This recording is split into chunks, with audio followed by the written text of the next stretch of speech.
이제 16일 수요일이 되게 되면 우리 17분의 직분자들을 임직하게 되어지고, 또 한평생 교회를 잘 섬기셨던 우리 권사님 한 분이 은퇴를 하시게 되어집니다. 작년부터 우리 성도님들과 함께 참 많은 주제로 하나님의 교회의 일꾼들은 어떤 사람이어야 되는가, 꽤 많은 시간들을 우리가 함께 묵상하며 생각을 해보았다 생각이 되어집니다. 작년 가을에 공동회를 통해서 직분자들을 선출하고 교단 헌법의 규정에 따라서 약 6개월간을 나름 할 수 있는 대로 여러 가지 주제로 훈련하면서 생각해 본 시기도 있었고, 이제 임직식을 임박하여서 또 허락되어지는 시간들에 따라서 여러 가지 또 주제로 어떠한 마음가짐으로 우리가 하나님의 일을 감당할 것인가 하는 것들을 생각해 보았습니다. 오고 가는 세대 가운데서 앞으로도 계속해서 우리 교회는 새로운 일꾼들을 또 세우게 될 것이고, 그때마다 이런 일들은 끊임없이 계속 되어져야 될 것입니다. 그러므로 오늘 이 저녁 나누는 말씀이 하나님의 일꾼들은 어떠한 존재가 돼야 되는가 하는 것을 생각해보는 마지막 시간이 되지는 않을 것입니다. 그러나 16일 임직식을 앞두고 생각하는 마지막 시간으로서 우리 임직자들, 그리고 이미 하나님의 교회를 섬기고 있는 우리 중직자들, 그리고 앞으로도 하나님의 교회를 섬겨 나갈 수많은 일꾼들과 함께 어떠한 부분을 생각하면 좋을까 하나님 앞에서 기도하며 묵상하는 가운데, 오늘 이 말씀을 중심으로 다윗에 대해서 다시 한번 생각을 해 보았으면 좋겠습니다. 하나님께서 사울 왕을 세우셨지만 그 사울 왕이 하나님 앞에 실패한 인생을 살아가게 될 때에 하나님께서는 사울을 버리시고 그의 왕위를 폐할 것을 결정하신 후 사무엘을 통해서 사울에게 통보하시기를, 나는 내 마음에 합한 자를 찾아 세우겠다라고 이야기하셨습니다. 그래서 사도행전에서도 바로 그 사무엘서 13장의 말씀의 표현을 가지고 하나님께서는 다윗을 내 마음에 합한 사람이라 하셨다, 이렇게 논평을 해주고 있습니다. 그래서 우리 성경에 수많은 인물들이 나타나지만 서양 사회는 거의 AD 313년 이후로는 기독교 사회라고 해도 과언이 아니죠. 그래서 다윗은 서양 문명과 문화 예술의 보고다, 이런 얘기를 합니다. 다윗을 두고 조각상도 만들어지고, 다윗을 가지고 여러 음악 예술도 만들어지고, 또 다윗 자체가 왕들의 모델이 되어지는 서양 문명은 다윗을 기반으로 하고 있다 해도 과언이 아니다라고 평가가 되어집니다. 그러니 정말 다윗이라고 하는 사람은 우리가 성경에서 만나는 우리 신앙의 인물이 아니라 하더라도 정말 그 인물됨에 대한 평가와 그를 본받고자 하는 마음이 우리에게 있어짐직한 그런 인물이다라고 얘기할 수가 있을 것입니다. 다윗이 왜 하나님의 마음에 합한 자가 되었는가, 여러 가지 각도로 우리가 생각해 볼 수 있겠죠. 처음 우리가 다윗을 만나게 되는 것은 그 유명한 골리앗과의 사건입니다. 이때 당시에 다윗의 나이가 얼마였을까? 성경은 정확히 말해주고 있지는 않으나 통상 고대의 전쟁에 동원되는 것은 20살 이상이면 다 전쟁터에 동원이 되어집니다. 병력이라고 하는 건 많으면 많을수록 좋으니까 20살이 넘었다면 다 전쟁터에 데리고 갔겠죠. 근데 사무엘상의 표현을 보면 8형제 가운데 셋째 아들까지만 전쟁터에 끌려간 것으로 되어져 있습니다. 그래서 넷째부터 7째 그리고 8째인 다윗은 20살이 안 되었기 때문에 전쟁에 징집되지 않았을 것이다. 그럼 넷째 아들부터 연년생이라 하더라도 넷째, 다섯째, 여섯째, 일곱째 몇 살 돼요? 19, 18, 17, 16. 그러면 아무리 다윗이 나이가 많아봐야 15이었을 것이다. 이제 이렇게 추정이 가능한 거죠. 여러분 골리앗의 키가 얼마였는지 성경에 나와 있습니다. 다윗이 얼마나 큰 키였는지는 알지 못하지만 사울 왕도 다른 사람의 어깨보다 더 큰 키였다. 사울도 큰 키였는데 골리앗이 키가 얼마나 크고 얼마나 힘이 괴력이었으면 그의 갑옷의 무게가 얼마였고 칼의 무게가 얼마였고 방패의 무게가 얼마였다. 이런 것까지 성경에 기록이 되어 있을 정도였죠. 그리고 무려 40일 동안 매일같이 이스라엘 군대를 조롱했어요. 너희들 중에 누구라도 용사 한 명이 나와서 나와 싸워 이기면 그러면 우리 블레셋 군대 전체가 진 것으로 인정하겠다. 얼마나 자신만만하면 이렇게 했을까요? 근데 성경을 보니까 그것을 어쩌다 한 번 얘기한 것이 아니라 40일, 그것도 조석으로, 말하자면 사울 왕과 사울 왕의 군대는 골리앗에 의하여 무려 80번이나 모욕을 당했지만 아무도 그 앞에 나가 싸울 엄두를 내지 못했습니다.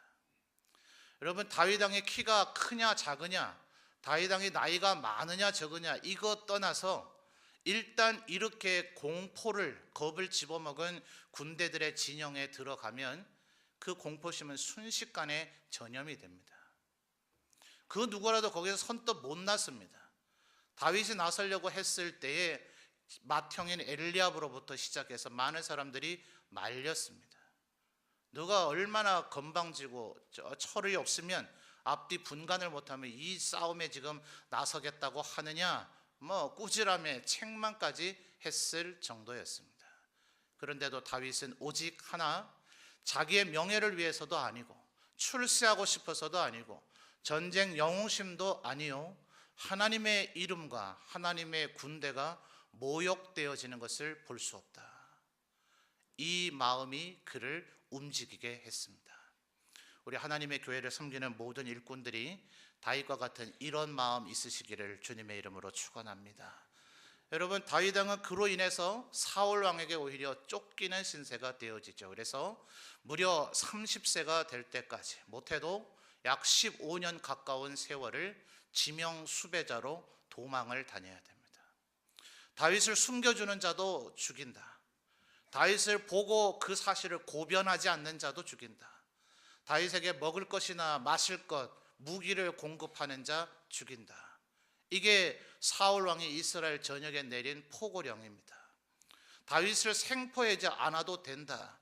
죽여서 머리라도 가져오라. 이것이 사울 왕이 이스라엘에 내렸던 명령이고, 몇 번이나 수천 명의 군대를 이끌고 직접 다윗을 잡으러 수색까지 했습니다. 얼마나 철천지 원수입니까? 다윗 왕 무려 최소한 2번 이상 사울 왕을 얼마든지 죽일 수 있는 기회가 있었지만 절대로 사울 왕을 죽이지 않았습니다. 성경에서 기록된 대로 사울 왕의 옷자락 끝을 자른 것만으로도 회개했다라는 내용이 나옵니다. 왜냐하면 아무리 사울이 악한 왕이고 하나님께서 이미 버린 왕이었다 할지라도 하나님께서 기름 부어 세우인 자기 때문에 내가 대적할 수는 없다. 이것이 다윗 왕의 신앙이었습니다. 사울을 존중해서가 아닙니다. 사울이 두려워서는 더더욱 아닙니다. 자기의 명예와 체면 때문이 아닙니다. 그를 세운 이가 하나님이기 때문에 하나님을 두려워해서 그렇게 했던 거죠. 여러분, 이 다윗이 30살이 될 때까지 그 모든 시련을 인내합니다. 이 인내한다는 것, 여러분 어느 정도의 세월을 인내해 보셨습니까? 여러분의 인생에 얼마나 힘들었던 세월들이 있었습니까? 그런데 다윗은 어쩌면 가장 감수성이 예민하고 자신의 인생에 대한 미래의 꿈을 한참 꿔야 할 10대 중반에서 30살이 될 때까지 내일에 대한 소망이 없는 삶을 살았지만 그는 좌절하거나 포기하거나 절망하지 않았습니다. 그래서 다윗의 인생 전체를 통틀어서 가장 절망을 가질 만한 곳, 그것을 성경은 아둘람 굴이라고 얘기합니다. 그러나 그 아둘람 굴은 어떤 면에서 다윗에게 부활의 동굴이 되었습니다. 예수님께서 마치 무덤 속에 3일 계셨다가 부활하셨던 것처럼 가장 좌절하고 가장 절망해야 될 때 다윗은 오히려 그곳에서 왕이 되는 기틀을 마련했습니다. 우리 점천제일교회 모든 일꾼들도 이와 같이 힘들고 어려울 때에 오히려 하나님 앞에 잘 준비되어지시는 우리 일꾼들이 되시기를 주님의 이름으로 축원합니다. 여러분, 세월이 흐르고 나서 압살롬이 반란을 일으켰죠. 그 압살롬의 반란에 이스라엘의 모든 이들이 그에게 합류해 버렸습니다. 사실은 압살롬이 계교를 꾸몄죠. 헤브론에서 다윗이 이스라엘 전체 왕에 대해서 예루살렘에서 등극하기 전에 유다 지파만의 왕으로 등극했던 것이 헤브론인데, 그 헤브론에서 하나님 앞에 제사를 드리겠다고 아버지에게 허락을 받아서 이스라엘의 주요한 인사들을 왕자의 권위로 초대합니다. 이 막을 길도 없죠. 거부할 명분도 없습니다. 왕에게 보고가 되어지고 왕의 아들, 아마 왕위를 계승할 것이라고 유력하게 보이는 다음 차기 왕이 될 인물이 하나님 앞에 제사를 드리겠다고 헤브론으로 초청을 하는데 안 갈 명분이 없죠. 그래서 거기에 수많은 사람이 모였고 누구도 헤브론에 갔대더라, 누구도 헤브론에 갔대더라 라는 소문이 더 다른 사람들도 헤브론에 모이게 됩니다. 그래서 압살롬이 거기서 스스로 왕을 칭하고 반란을 일으켰을 때 이제는 그 대열에서 이탈할 명분을 잃어버렸죠. 그러니까 이스라엘 전체가 압살롬에게 가담을 해버렸어요. 오직 다윗 왕에게 남았던 사람은 바로 그 아둘람 굴 때부터 모여들였던 600명 정도가 전부입니다. 근데 여러분, 다윗 왕이 이 압살롬의 반란을 피해서 요단강 동쪽으로 넘어간 곳이 마하나임입니다. 그 먼 옛날 야곱이 외삼촌 라반에게서 다시 되돌아와서 에서를 만나고자 올 때 라반과 그의 아들들도 야곱이 우리 아버지 재산 다 뺏어갔다고 야곱 죽이려고 쫓아오죠. 앞에서는 에서가 400명이나 되는 군사를 데리고 너 20년 전에 나를 속인 놈, 드디어 복수 갚을 날이 왔구나 하면서 에서가 군대를 이끌고 나아옵니다. 앞으로도 갈 수도 없고 뒤로도 갈 수 없는 소위 진퇴양난이라 그러죠. 그때에 하나님께서 야곱아 겁내지 마라, 내가 너와 함께한다 하시면서 보내주셨던, 성경학자들은 정확히 몇 명이라 말할 수는 없으나 마하나임이라고 하는 것이 오늘날 군대 편제의 2개 사단 정도를 표현하는 그런 어휘이기 때문에 약 3만 명 정도의 천군 천사가 야곱을 호위하고 있다고 보여주는 것으로 텐트를 친 지명, 그래서 하나님의 군대가 텐트를 쳤던 곳, 그래서 마하나임이라는 지명이 지어지게 됐습니다. 여러분 한번 상상을 해보세요. 3만 명 정도가 천군 천사지만 천사이지만 3만 명이 텐트를 치려면 좁은 지형이면 됩니까 안 됩니까? 안 되죠? 넓은 개활지라는 의미가 됩니다. 그러면 다윗 왕이 거기로 도망을 가면 될까요 안 될까요? 다윗 왕을 쫓아다니는 사람은 몇 명이요? 단 600명. 이스라엘의 수십만 명 군대가 전부 다 압살롬 편에 섰습니다. 그래서 다윗 왕의 친구였던 후세가 다윗 왕을 위해서 모략을 내기를, 압살롬이 솔깃한 얘기를 하죠. 이스라엘 군대 전역을 마치 들판의 풀처럼 풀으시라. 그래서 당신의 아버지의 군대는 단 600명밖에 되지를 않으니 구름대와 같이 당신의 아버지를 포위하면 그들 모두 다가 겁을 집어먹고 도망가게 될 것이다. 딱 그 형세입니다. 그러니 전략적으로 생각하면 다윗 왕은 어디에다가 진을 쳐야 될까요? 골짜기에 진을 쳐야죠. 에서가 살고 있는 세일산 같은 데가 딱 좋습니다. 그 페트라가 협곡으로 되어져 있어서 적의 군대가 수십만 아니라 수백 수천만이라도 한꺼번에 쳐들어올 수 있는 사람은 수십 명밖에 되지 않아요. 1열 종대로 혹은 3열 종대, 5열 종대로 해서 들어와야 되지, 전군이 한꺼번에 공격할 수 없는 지형이 에서가 터를 잡았던 세일산 페트라 지형입니다. 다윗이 전략적으로 생각하면 그런 데 가야 되죠. 그래야 600명으로 압살롬 편에 가담한 수십만 이스라엘 대군과 싸워볼 만 하잖아요.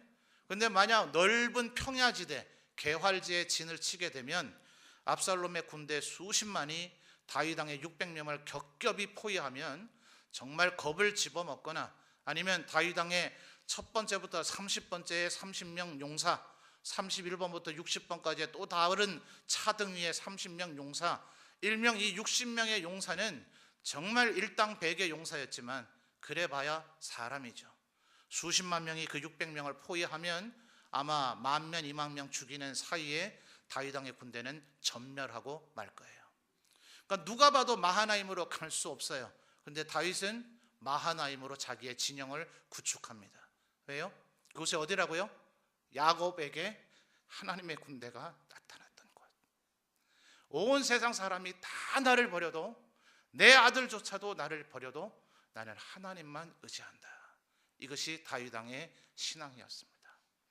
다윗 왕이 요단강을 건너서 마하나임으로 도망갈 때에 제사장이, 사울 왕은 제사장을 다 죽였죠. 그러나 다윗은 제사장들을 후대했기 때문에 제사장들이 다윗 왕에게 가담하려 합니다. 우리가 법궤를 메고 왕을 따르겠습니다. 다윗 왕이 뭐라 그래요? 법궤는 그렇게 사사로이 움직일 수 있는 것이 아니다. 하나님께서 지정한 곳, 하나님께서 그 이름을 두시고자 지정한 곳 예루살렘에 있어야 된다. 내가 왕이 안 된다 하더라도, 하나님이 또 다른 일을 나를 패하고 왕을 세운다 하더라도 하나님이 세우시는 왕이 있는 곳, 그리고 하나님이 세우신 제사장이 있는 곳, 그곳이 법궤가 있어야 될 것이다. 나를 위해서 법궤가 따라와서는 안 된다. 하나님께서 나를 긍휼히 여기시고 용서하시면 내가 다시 법궤를 볼 수 있게 될 것이다. 자기의 이익을 위해서 하나님을 이용하지는 일을 단호히 거부했던 것이 바로 다윗입니다. 여러분, 우리들이 살펴본 이 다윗 왕의 여러 면모들을 보더라도 정말 다윗이 하나님 마음에 합한 자이겠구나 하는 생각이 들게 됩니다. 그러나 여러분, 저는 오늘 이 시편 51편을 통해서 여러분이 다윗 왕, 정말 하나님의 마음에 합한 부분 많이 있지만 바로 이 부분을 여러분이 한번 생각해 보았으면 좋겠습니다. 이 시편 51편은 다윗 왕이 밧세바하고 범죄하고 난 후 한 1년이 지났겠죠. 그 첫 번째 아기가 태어났습니다. 그 후에 나단이 와서 다윗 왕의 죄를 책망하고, 그리고 그 낳은 아이가 죽게 되었을 때에, 자, 51편 1절 앞에 있는 제목을 보십시오. 다윗의 시, 인도자를 따라 부르는 노래. 다윗이 밧세바와 동침한 후 선지자 나단이 그에게 왔을 때. 여러분, 지금 이때가 어떤 때입니까? 나단이 와서, 이 이스라엘의 말입니다, 임금님, 굉장히 집에 양이 많은 부자가 있었어요. 근데 그 이웃에 딱 양 한 마리밖에 없는 가난한 여인이 있었습니다. 자식도 없는지라 그 양을 자기 딸처럼 키웠는데, 이 부자가 자기 집에 손님이 왔다고 그 이웃 여인의 양을 빼앗아서 그 양으로 손님을 대접했습니다. 다윗 왕이 경노하죠. 이스라엘에 그렇게 악한 자가 있단 말인가? 나단이 뭐라 합니까? 그게 바로 당신입니다. 공개적으로 아예 모독을 당했죠. 다윗 자기의 입으로 자기가 이스라엘에 그렇게 나쁜 놈이 있단 말입니까? 자기에게인지도 모르고 자기 입으로 그렇게 말하도록 나단이 만들었습니다. 핑계대지 않도록. 당신의 죄가 뭔지 압니까? 당신이 얼마나 지금 하나님 앞에 악한 죄를 저질렀는지 압니까? 라는 것을 다윗 스스로가 바라보도록 나단이 만든 것입니다. 근데 여러분, 이게 얼마나 기분 나빠요. 은밀한 가운데 나한테만 나단이 은밀히 찾아와서 다윗 왕이시여, 당신 왜 그랬습니까? 어떻게 이럴 수가 있습니까? 해서 하나님 앞에 회개할 기회를 준 게 아니라 모든 신하들이 다 보고 있는 앞에서, 궁녀들, 모든 시종드는 종들까지 다 있는 앞에서, 임금님, 다윗 왕이여, 이스라엘에 이렇게 악한 자가 있습니다. 그렇게 나쁜 놈이 있단 말이냐? 당신이 바로 그 사람입니다. 이런 모욕은 아마 다윗 왕이 태어나서 처음 당했을 거예요. 자기가 죄를 지었다, 내 죄가 크다, 이 생각 이전에 어떻게 왕인 나를 이렇게 대할 수 있으랴. 사울 왕이 꼭 그랬죠. 내가 죄를 지은 건 압니다. 하나님 말씀에 순종 안 한 건 압니다. 사무엘이시여. 그러나 지금 나를 떠나면 내 체면이 뭐가 됩니까? 왕인 나를 여기다 버려두고 당신 혼자 가면 어떻게 됩니까? 하면서 사무엘의 잡을 옷을 팔을 낚아채다가 사무엘의 옷을 찢어먹게 할 정도였죠. 내가 잘못한 건 인정하겠지만 지금 내 앞에서 떠나지 마십시오. 모든 군사들, 모든 신하들이 다 나를 보고 있는데 선지자인 당신이 나를 여기다 버려두고 떠나면 어떡합니까? 이게 전임자 사울의 태도였어요. 다윗은 어떡합니까? 내가 여호와께 죄를 범하였노라. 일체 그 어떤 변명도 하지 않습니다. 내가 여호와께 죄를 범하였노라. 그리고 나서 그 아이를 실제로 하나님께서 거두시는 일주일 동안 다윗 왕이 울며 금식하며 기도했더라. 그래서 신학자들은 바로 이 시편 51편은 그 일주일의 기도 기간 도중에 만들어진 시라고 봅니다. 결국 일주일이 지나고 나자 어떻게 됐습니까? 그 아이가 죽었습니다. 지금 오늘 읽은 19절까지의 말씀을 보십시오. 하나님, 내가 아무리 죄를 지었지만 그 아이가 무슨 죄가 있습니까? 그 아이를 살려주십시오. 이런 얘기 안 나옵니다. 하나님, 제가 왕이 안 되면 어떡합니까? 제 왕위를 지켜주십시오. 이런 얘기도 나오지 않습니다. 사무엘서의 기록을 보면 그 아이가 죽고 난 후에 다윗은 밧세바를 위로했다. 그러나 이 시편 51편 가운데는 밧세바 얘기도 나오지 않습니다. 오직 하나님의 성령이 나에게서 떠나면 어떡하는가. 이것이 다윗 왕의 통회하는 기도의 제목 중에 하나였습니다. 그것이 중심이었습니다. 그 아이가 죽었다는 얘기를 하자 다윗 왕이 뭐라 그래요? 이제는 끝났다. 나는 그 아이에게로 가게 될 날이 있겠지만, 가게 되겠지만 그 아이는 나에게 돌아오지 않을 것이다. 이미 하나님께서 거두어 가셨으니. 마치 욥의 표현과 같지 않습니까? 주신 이도 하나님이시고 거두어 가신 이도 하나님이시다. 하나님의 절대적인 주권을 인정하고 있는, 그래서 여러분 51편 다시 한번 표제를 보십시오. 다윗의 시, 그 다음 뭡니까? 그 다음 뭐예요?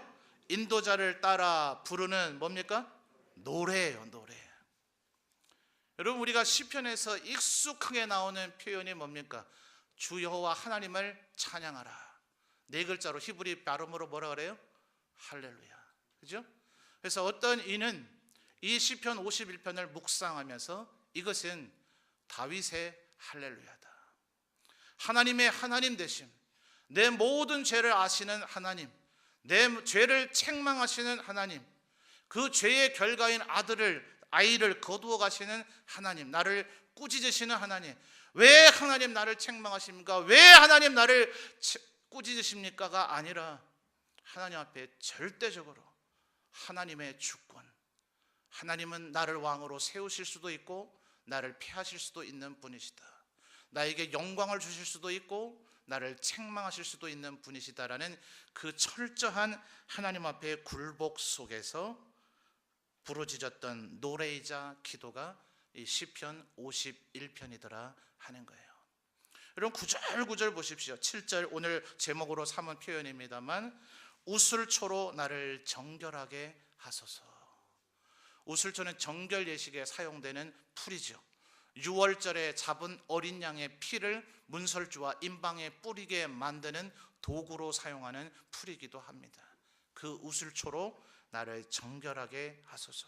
10절, 하나님이여 내 속에 정한 마음을 창조하시고 내 안에 정직한 영을 새롭게 하소서. 11절, 나를 주 앞에서 쫓아내지 마시며 주의 성령을 내게서 거두지 마소서. 그리고 12절, 주의 구원의 즐거움을 내게 회복시켜 주시고 자원하는 심령을 주사 나를 붙드소서. 이것이 다윗의 노래이자 기도였습니다. 여러분, 찬송가 305장을 한번 펴볼까요? 찬송가 305장입니다.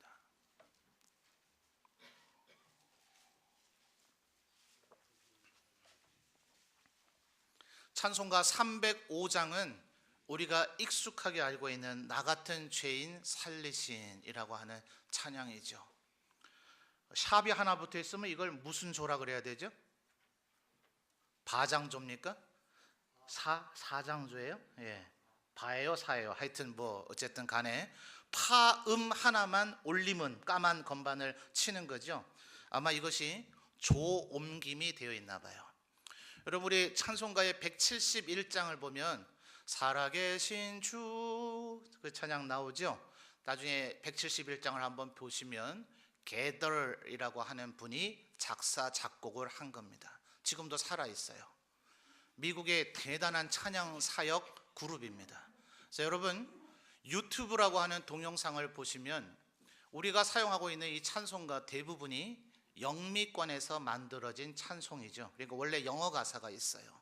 그들이 부르던 것을 우리가 번역한 겁니다. 일부 한국인에 의해서 만들어진 찬송가도 있지만, 그래서 이 게덜이라고 하는 이 사람에 의해서 키워진, 길리워진 미국의 찬양 사역자들이 어마어마하게 많습니다. 그래서 그들이 모여서 늘 하나님을 예배하고 찬양을 하는데, 한 사람 한 사람이 우리나라의 이름만 들면 알 수 있는 예컨대 소향 같은 그런 CCM 찬양 가수들입니다. 그들 중에 한 사람이 찬양하고 나머지는 또 하나님 앞에 함께 영광 돌리고 감동받으면 또 같이 찬양하고, 이런 동영상들이 유튜브에 굉장히 많아요. 우리가 익숙하게 한글로 찬양을 부르고 있지만 그들이 원래 만들었던 그 영어 가사로 부르는 찬양을 들으면 거기에서 느껴지는 감동이 또 새롭습니다. 근데 그들 중에 흑인 가수 이제 목사님이 계세요. 찬양 사역자이자 목사님인데, 제가 영어를 잘 하지 못해서 다 알아듣지는 못했는데 뭐 알만한 내용들을 제가 이렇게 알아듣게 돼요. 그래서 이분이 이 찬양을 부르기 전에 이 찬양의 내력을 설명합니다. 여러분 작사 보십시오. 누굽니까? 존 뉴턴이라고 하는 사람이죠. 영국의 노예 선장이었던 사람. 흑인 노예를 아프리카에서 잡아서 영국과 미국에 팔아먹는 일을 했던 선장이었던 사람이 자신의 죄를 회개하고 예수 믿는 사람이 되어져서 이 찬송가의 가사를 만들게 되죠. 작곡은 누가 했습니까? 보십시오. 305장 작곡을 보시면 아마 여러분의 찬송가는 트래디셔널 아메리칸 멜로디 이렇게 되어 있을 겁니다. 전통적인 미국에서 내려오는 멜로디다. 그런데 예전 찬송가들의 표현들을 보면 이 흑인 찬양 사역자의 목사님이 이렇게 표현합니다. 작곡가는 unknown, 알 수가 없다. 누가 작곡했는지 모른다. 그래서 아마도 그 사람은 상상하기를 흑인 그 노예들이 뱃속에서 불렀던 멜로디가 아마 이것이 아닐까. 그래서 이걸 뭐라 그래요? 흑인 영가라 그러죠. 흑인 영가. 그래서 우리 찬송가에 일부 들어와 있긴 하지만은 대부분은 아직 들어와 있지 않은, 옛날 한때 뭐 교회에서 신앙생활 오래 하신 분들은 불러 보셨을 거예요. 뭐 굉장히 많은 흑인 연가들이 있었죠. 뭐 Sing Low, Sing Carry On, 뭐 이런 찬양들요. Just Beat the Battle of Jericho, 여호수아 성을 쳤네, 이런 거예요. 흑인 연가들입니다. 근데 이 흑인 그 찬양 사역자의 목사님이 이 흑인 연가들이 전부 다 검은 건반으로 이루어져 있다는 걸 아십니까? 이렇게 얘기를 해요. 사람들이 교계를 가우뚱합니다. 그래서 제가 방금 불러드렸던 그런 곡들, 그리고 지금 이것은 조를 바꿔놓은 것 같아요. 그래서 파음 하나만 샵으로서 검은 건반을 치게 돼 있지만 그분이 이것을 검은 건반만으로 연주를 합니다. 연주가 돼요. 그래서 그분이 우스갯소리처럼 이렇게 얘기합니다. 어쩌면 흑인들은 하얀 건반 도레미파 솔라시도를 배울 수 있는 능력과 재력이 없어서 검은 건반인 5개 음밖에 몰랐을지 모른다. 그러니까 막 거기 자리에 있는 흑인들은 약간 기분 나쁜 듯한 표정, 지금까지 자기들이 학대받고 살았던 그 과거를 추억하면서 기분 나빠하고, 백인들도 웃을 수만은 없는 얘기입니다. 흑백의 갈등의 역사를 얘기하고 있는 거니까. 근데 그가 이런 얘기를 합니다. 어쩌면 백인 선장이었던 존 뉴턴이 흑인들이 부르고 있는 그 절규에 가까운 소리들을 들으면서 그 멜로디로 자기의 죄를 회개하는 이 찬양을 만들므로 흑과 백이 하나가 되게 하는 하나님의 역사가 있었을지 모른다 하면서, 그가 마치 어쩌면 흑인 노예들이 뱃속에서 이와 같이 이렇게 흐느끼면서 하나님을 찾았을지 모른다 하면서 이 멜로디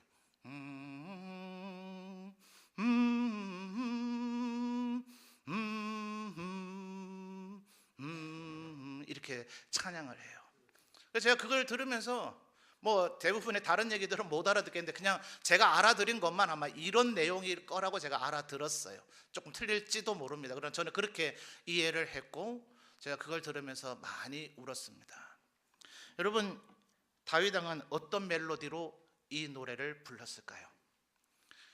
이 시편들은 사실은 원래는 다 노래입니다. 그러나 지금 멜로디는 전해지지 않고 가사만 우리에게 전해지고 있는 그 노래가 시편들인데, 다윗 왕은 기도하다가 하나님 앞에 자신을 철저하게 통회하는 회개를 하다가 어떤 노래를 불렀을까요? 그래서 어떤 이는 뭐라고요? 이 시편 51편을 묵상하면서 이것은 다윗의 할렐루야다. 무슨 뭐 하나님 앞에 크게 영광 돌리고 하나님의 이름을 찬양합니다, 이거가 많이 할렐루야가 아니라 철저하게 죄를 회개하는, 그 죄의 지적을 받고 죄의 책망을 받고 그 죄 회개하는 그 과정 속에서도 하나님을 찬양할 수 있는가? 하나님을 붙잡고 하나님을 놓지 않는 다윗의 이 마음, 저는 어쩌면 다윗 왕의 하나님 앞에 마음에 합할 이유가 너무나도 많지만 그것 가운데 이것이 아마 제일 크지 않았을까. 그래서 이렇게 철저하게 회개한 후 밧세바를 위로할 때에 하나님께서 그들 사이에 솔로몬을 주시더라. 여러분, 다윗 왕과 같은 하나님의 마음에 합한 일꾼들이 되시기를 바랍니다. 그 누구도 나서지 않을 일에 여러분 과감하게 나서는 하나님 앞에 충성스러운 일꾼들 되십시오. 인내할 줄 아는 일꾼들 되십시오. 그 어떤 상황에도 좌절하지 않는 하나님의 일꾼들이 되십시오. 그러나 그 무엇보다도 우리가 원치 않을지라도 하나님의 일을 하다 보면 우리도 사람인지라 다윗처럼 이렇게 휘청거리고 쓰러질 수도 있을 터인데, 그때에 하나님을 간절히 부르짖을 수 있는, 하나님을 찾을 수 있는 주의 성령을 내게서 거두지 마옵소서. 우슬초로 나를 정결하게 하옵소서. 이렇게 하나님 앞에 찬양할 수 있는 우리 모든 일꾼들이 되시기를 바랍니다.